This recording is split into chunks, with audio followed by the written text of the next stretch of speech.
This is the Holy Gospel according to St. Luke, the 7th chapter. Soon afterwards, Jesus went to a town called Nain, and his disciples and a large crowd went with him. As he approached the gate of the town, a man who had died was being carried out. He was his mother's only son, and she was a widow. And with her was a large crowd from the town. When the Lord saw her, he had compassion for her and said to her, "Do not weep." Then he came forward and touched the bier, and the bearer stood still. And he said, "Young man, I say to you, rise." The dead man sat up and began to speak, and Jesus gave him to his mother. Fear seized all of them, and they glorified God, saying, "A great prophet has risen among us, and God has looked favorably on his people." This word about him spread throughout Judea and all the surrounding country. This is the gospel of the Lord. Thanks be to God.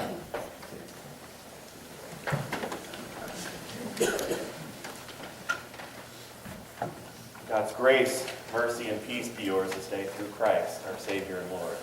Amen.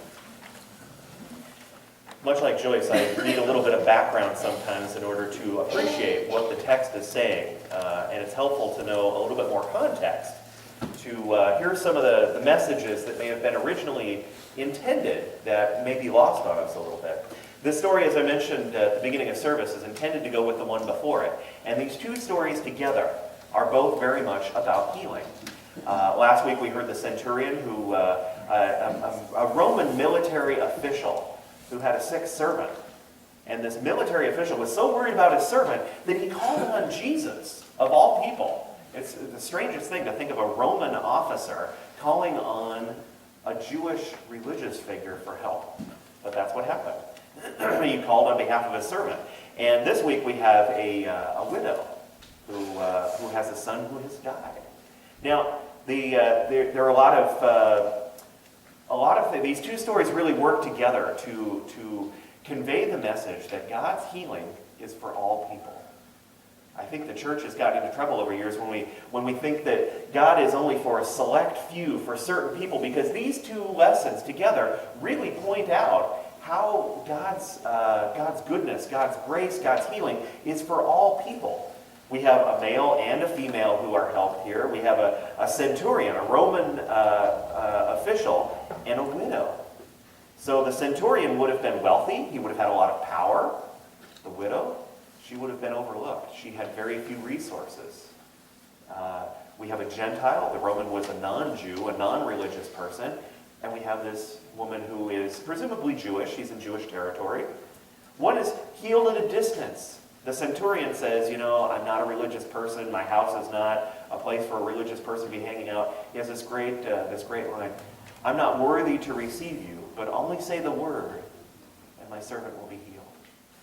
So Jesus heals that servant at a distance. This week, we have the healing happening directly. It's actually a resurrection. We have another resurrection here.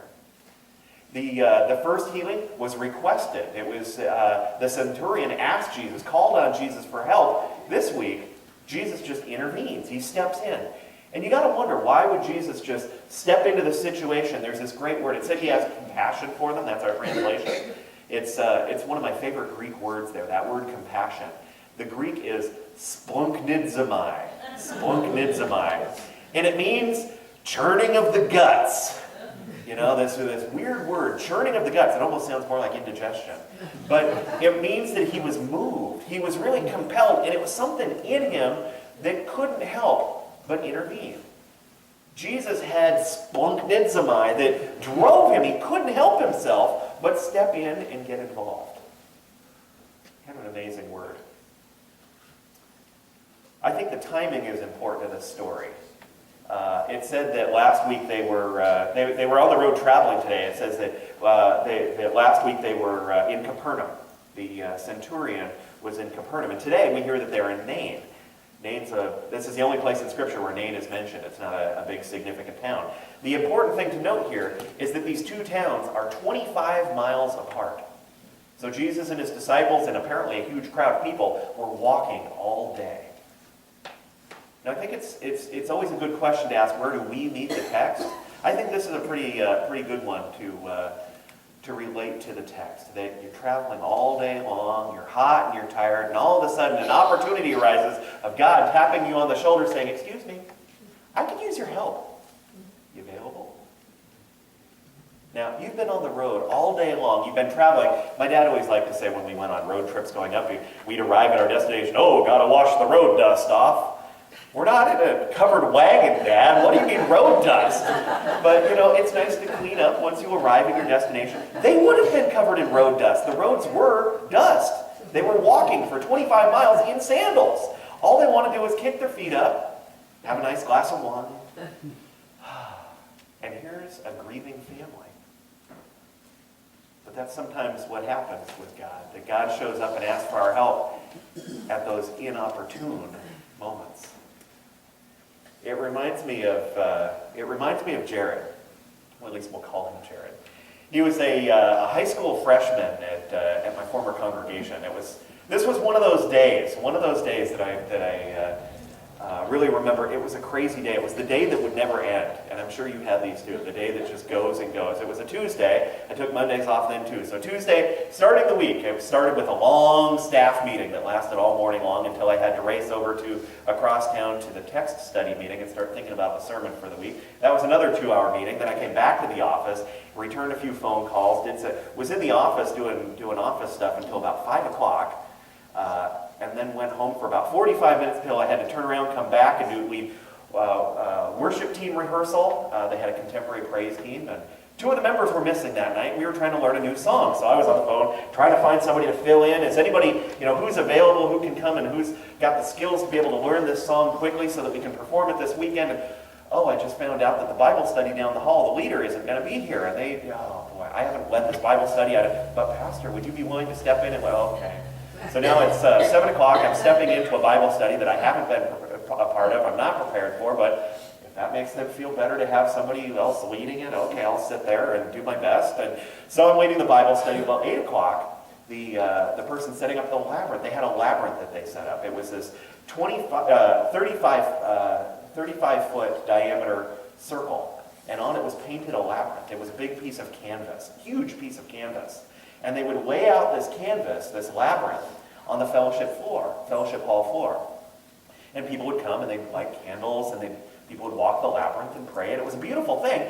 But the coordinator, a woman whose assistant, didn't show up. And I'm like, she can't wrestle that giant canvas by herself. So I leave my Bible study and go and help her set this thing up. It's after 9 o'clock when I get home.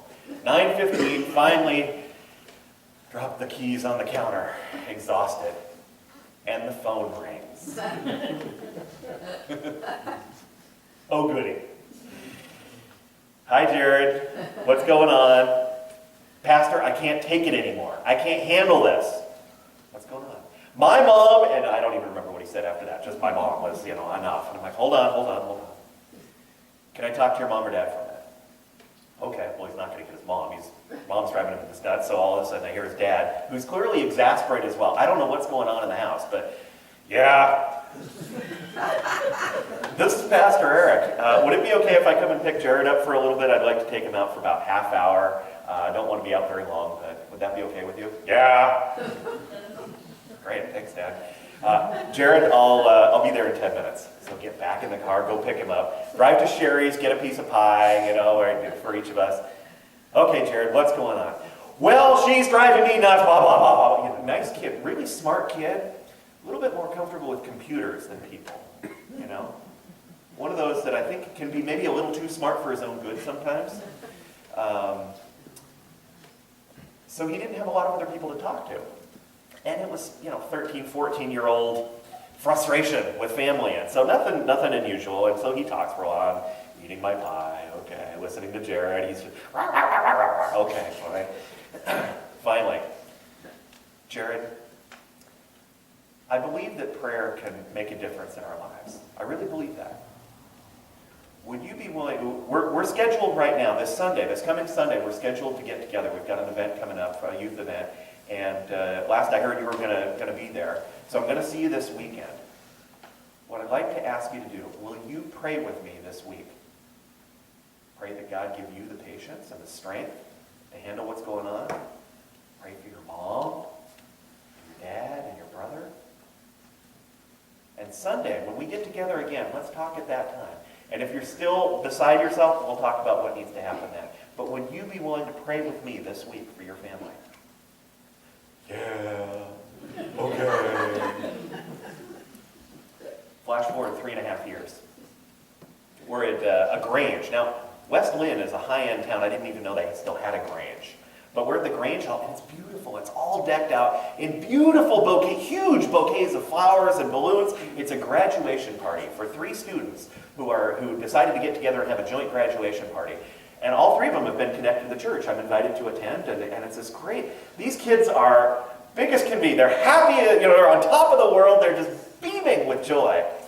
They're all dressed up. They look more adult than they've ever looked before. And there's a DJ playing some music, a big table of food. And these guys are just, they're amazing. So finally the DJ says, "Excuse me, ladies and gentlemen, if I could have your attention, please. I'd like to hand the microphone now to our graduates. They have a few words for you." So the microphone goes to the first girl, this beautiful blonde girl, and she says something that sounds like, it should be in a beauty pageant. "I look forward to changing the world." And yes, thank you. Okay. Hands it off to the next guy. He's this tall baseball player. And he talks about this senior project. "Look forward to continuing my work." "Okay, thank you very much. Yeah, wonderful." And then finally to Jared. Jared is still a little bit uncomfortable being in front of a crowd of people, and I don't know if he's ever used a microphone before. And "I'd like to thank you all for being here today. But there's one person that I really need to thank. One person who made a difference in my life that I wouldn't be here today without them."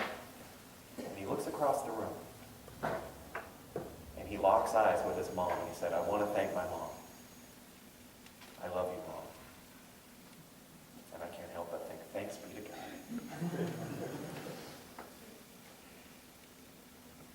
It's amazing to remember that God has got a story unfolding. And that we're a part of that story. And that all the different players that we encounter, all the different people, are part of this story. We're not the only people. And just because we come to church doesn't mean we're the only ones in God's story. But God needs our help. And I think the important thing to remember is that sometimes God taps on our shoulder at those inopportune moments. Saying, "I could use your help. You available?" I certainly didn't want to help out that night. I was exhausted. It was a long, long day. And I know you've had those days too. And this week, I guarantee you that your shoulder will be tapped. That opportunities will come up where you can be a part of making a difference and bring healing into the world. And bring a sense of goodness and hope to the lives of the people around you. And make a powerful impact in the story of God, in the story of God's redemption for the whole world. God's going to tap. "Excuse me, I could use your help. You available?"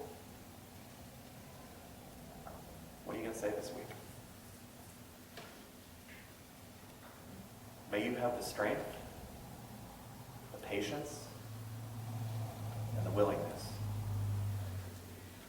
to respond to that invitation.